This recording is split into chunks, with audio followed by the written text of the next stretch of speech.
Tonight's news focus, SPAO Agrofest 2025 accelerates agricultural transformation in Betong. Sarawak and East Kalimantan fortify economic ties to drive cross-border prosperity. Pesta Daro 2025 boosts tourism and local economy.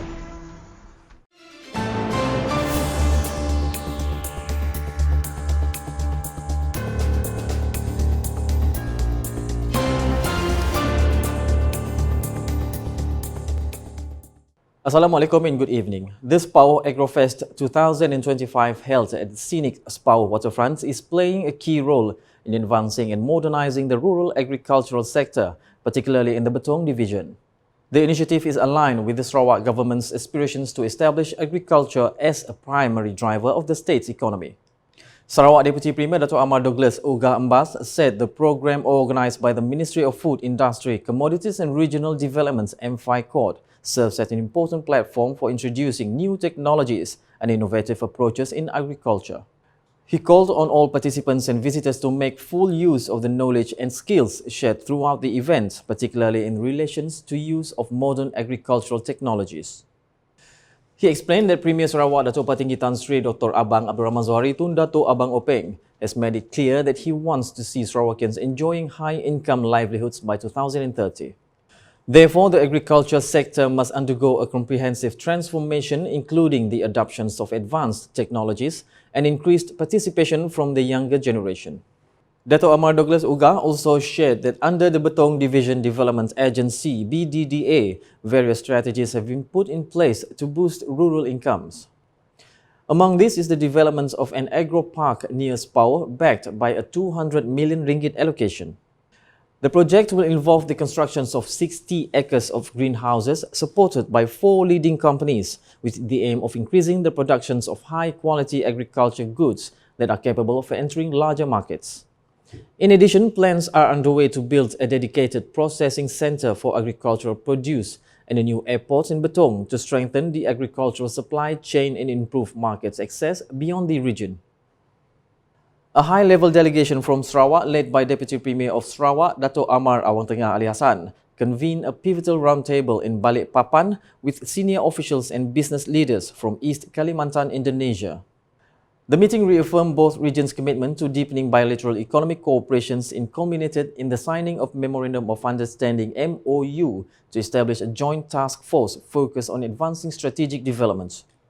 The dialogue highlighted the enduring ties between Sarawak and Kalimantan, rooted in shared history, cultural affinity, and a common regional vision.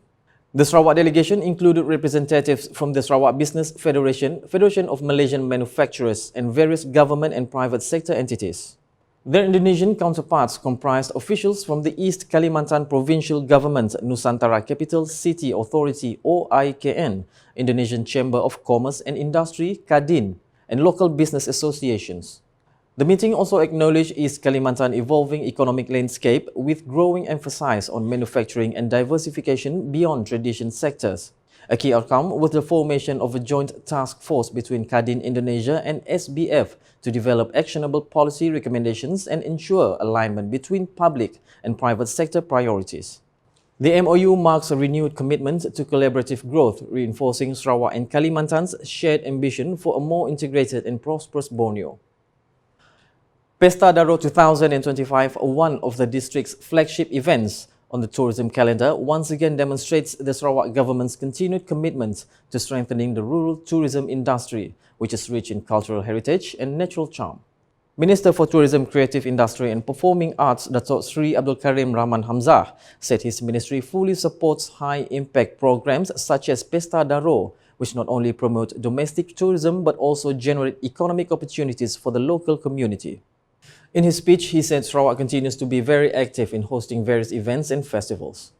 Elaborating further, Dato' Sri Abdul Karim noted that the Sarawak government has tabled the highest state budget in Malaysia for 2025, amounting to 15.8 billion ringgit.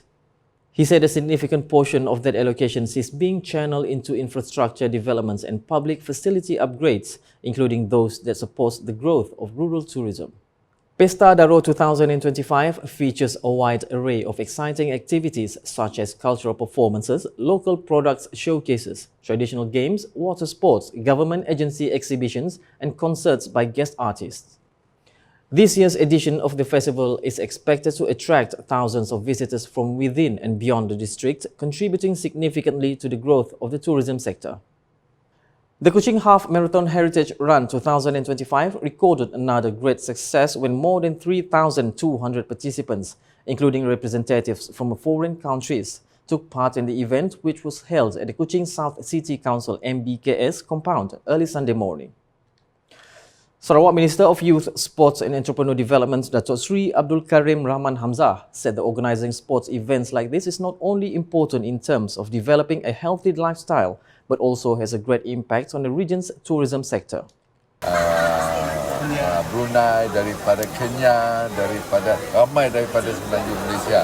Dan apabila mereka datang ke Sarawak hanya untuk berlari, mereka perlu tinggal dalam hotel, makan makanan di sini dan juga membeli belah sedikit souvenir untuk dibawa balik. Dan inilah perkara yang sedikit sebanyak akan membantu industri pelancongan kita. He said this when met by reporters after concluding the prize-giving ceremony for the winners of the Kuching Half Marathon Heritage Run 2025 on Sunday. The event, organised by the Kuching City Joggers Club in collaboration with MBKS, is part of the Kuching City Day Festival celebrations and has become an annual attraction that is increasingly gaining ground among professionals and amateur runners from home and abroad. Among international participants who took part in this edition include runners from Hungary, Kenya and Brunei Darussalam, proving to be an effective promotion for sports tourism in Sarawak. College Polytech Mara KPTM will open its first campus in Kenyalang land with the choice of Kota Samarahan as the locations of its operation centre. Deputy Minister of Rural and Regional Development, Dato' Rubiah Wang, said the establishment of the campus is an important step in expanding access to technical and professional higher education for Sarawak children. Dan Alhamdulillah sebenarnya kita telah mohon KPTM masuk Sarawak dan Alhamdulillah pihak pengurusan kementerian dan juga MARA telah bersetujulah untuk KPTM beroperasi di Sarawak. Khasnya akan kita centerkan di Kota Samarahan. Namun orang kata kemasukan dia nanti masih di peringkat awal. Maksudnya kita akan menggunakan premis yang sedia ada. Khasnya bangunan-bangunan kedai yang ada di Samarahan lah. Sebelum kampus utamanya dilaksanakan ataupun dibuat di Kota Samarahan. She said this to reporters after officiating the Sarawak Higher Education Tour 2025 program at the Summer Shopping Mall, Kota Samarahan on Saturday. According to the Kota Samarahan Member of Parliament, the establishment of the KPTM campus is significant as many Sarawak students previously had to continue their studies at campuses abroad. She added that the courses offered at KPTM and University Polytech Malaysia UPTM are in line with the call of the Sarawak Premier, especially in professional fields such as accounting, science, technology, engineering and mathematics, STEM and English. Students of higher education institutions IPT in Sarawak welcome various assistance initiatives by the Sarawak government which are described as capable of lightening the financial burden, especially among low-income families. Among the initiatives introduced include the Bantuan Khas Kewangan BKK amounting to RM1,200 for every Sarawak student, the provision of interest-free computer and book vouchers, and the implementation of free education schedule to start next year. Sarawak Public Communication Unit UKAS journalists had the opportunity to interview some students during the Info Fun with UKAS program held at Tegas Digital Village Kuching on Tuesday. Kami sebagai student bagi kami lah memudahkan sebab banyak student seperti kami anak Sarawak yang kurangkan pendapatan dan kalau dari segi cadangan dari saya contoh seperti saya sebagai penghuni luar kolej saya cadangkanlah untuk menyediakan juga bantuan kewangan untuk bayar kolej ataupun sewa rumah macam itu. Bagi yang bantuan untuk 1,200 tu bagi saya itu sangat mencukupkan sebab saya sangat happy masa dapat berita tu lah sebab sekarang kita kan student, mau kerja pun susah, full time student.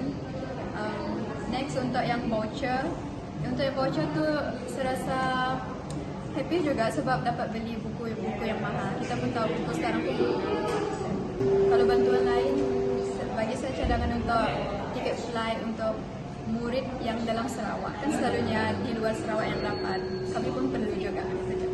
For kami lah yang Abang Jo bagi 1,200 lah, yang membantu. Cuma ada sepenuhnya yang jadi cukup lah, apalah, mau bayar tak bayar lah. Tapi pun boleh ada inisiatif lain lah, maybe macam Abang Jo beli bonus ke, macam dalam 1,200 ambil kepada 1,700 lah. So, masalah lain, contohnya kena student, kan ada student jenis yang study dekat Semenanjung, dan tidak nak balik tes duit. So, mereka Abang Jo boleh macam beri pocket money for balik dari Semenanjung ke Sarawak. And that's English edition with me, Saiful Bahri Muhammad. More news can be found in our official portal ukas.sarawak.gov.my and social media platforms including Facebook and YouTube.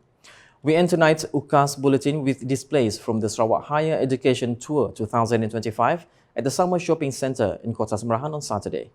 #Saluran Informasi Rakyat. Have a good night.